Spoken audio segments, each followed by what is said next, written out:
હવે આપ સાંભળશો નવસારી જિલ્લાનું સમાચાર પત્ર, જેના લેખક છે અશોક પટેલ. હાલમાં 3 ઋતુઓનો અહેસાસ થઈ રહ્યો છે. સવારે ઝાકળ પડવાની શરૂઆત થઈ ગઈ છે, તે સાથે ઠંડીનો અહેસાસ પણ થાય છે.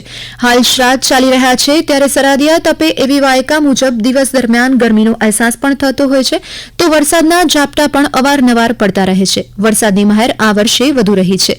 છેલ્લા 5 વર્ષના સરેરાશ વરસાદ કરતાં આ સિઝનમાં જિલ્લાભરમાં વધુ વરસાદ પડ્યો છે. જો કે 3 વખત પૂર આવવાને કારણે નીચાણવાળા વિસ્તારમાં સ્થળાંતર કરાવવાની પણ તંત્રને ફરજ પડી હતી.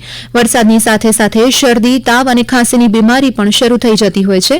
આજકાલ જિલ્લામાં મેલેરિયા, ટાઇફોઇડ અને ડેન્ગ્યુ જેવી બીમારીના કેસ વધી રહ્યા છે. એ સંજોગોમાં ઋતુજન્ય રોગચાળા સામે લોકોની રોગપ્રતિકારક શક્તિ વધે એ માટે નવસારીમાં આવેલી સરકારી આયુર્વેદ હોસ્પિટલમાં પોષણ માસની ઉજવણી નિમિત્તે આયુર્વેદ ઉકાળાનું વિતરણ કરવામાં આવી રહ્યું છે. ચોમાસાની શરૂઆતની સાથે સાથે તહેવારોની પણ શરૂઆત થતી હોય છે. શ્રાવણ મહિનામાં જન્માષ્ટમી અને રક્ષાબંધનની ઉજવણી કર્યા બાદ 10 દિવસ ગણેશજીની આરાધનાનો ગણેશોત્સવ પણ ઉજવાઈ ગયો. સામાન્ય રીતે ગણેશોત્સવ આવે એટલે વિસર્જન સાથે પર્યાવરણની જાળવણીની પણ ચિંતા કરવી પડતી હોય છે. ખાસ કરીને ગણેશજીની પીઓપીની મૂર્તિનું વિસર્જન નદીમાં ન થાય તે માટે તાકીદ કરવામાં આવતી હોય છે.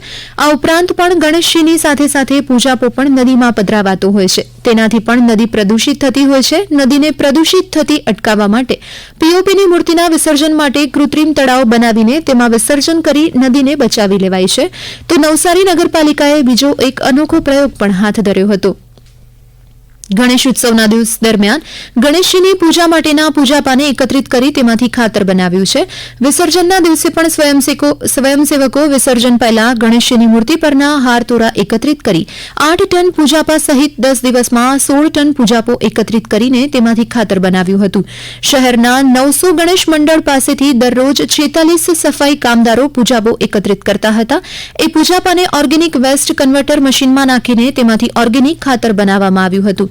આ ઓર્ગેનિક ખાતરનું જરૂરિયાતમંદ ખેડૂતોને વિનામૂલ્યે વિતરણ કરવામાં આવ્યું હતું.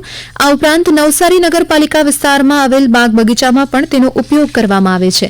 ગણેશ વિસર્જનની સાથે સાથે જ હવે સ્વચ્છતા અભિયાનનો પ્રારંભ કરાયો છે. નવસારી જિલ્લામાં પ્રધાનમંત્રી નરેન્દ્ર મોદીના જન્મદિવસથી મહાત્મા ગાંધીના જન્મદિવસ સુધીના પખવાડિયા દરમિયાન સ્વચ્છતા પખવાડિયાની ઉજવણીનો પ્રારંભ મહાત્મા ગાંધીજીના મીઠાના સત્યાગ્રહથી વિશ્વભરમાં જાણીતા થયેલા દાંડી ખાતેથી કરવામાં આવ્યો હતો. દાંડી ખાતે આવેલા ઐતિહાસિક સ્થળો સૈફી વિલા, પ્રાર્થના મંદિર અને જાહેર રસ્તાઓને સ્વચ્છ કરીને જિલ્લામાં સ્વચ્છતા અભિયાનનો પ્રારંભ કરવામાં આવ્યો હતો. આ ઉપરાંત દાંડીના દરિયા કિનારે ઇન્ટરનેશનલ બીચ ક્લીનિંગ ડેની ઉજવણી પણ કરવામાં આવી હતી. નવસારી સામાજિક વનીકરણ વિભાગની સુપા રેન્જ દ્વારા દાંડી કિનારાને સ્વચ્છ કરવા સાથે 150 કિલોગ્રામ પ્લાસ્ટિક તથા 1.5 ટન અન્ય કચરો એકત્રિત કરી રીસાયકલિંગ માટે મોકલવામાં આવ્યો હતો. આ રીતે પૂજાપાથી નદીને પ્રદૂષિત થતી બચાવવા સાથે મહામૂલું ખાતર બનાવીને એક નવો રાહ ચીંધ્યો છે.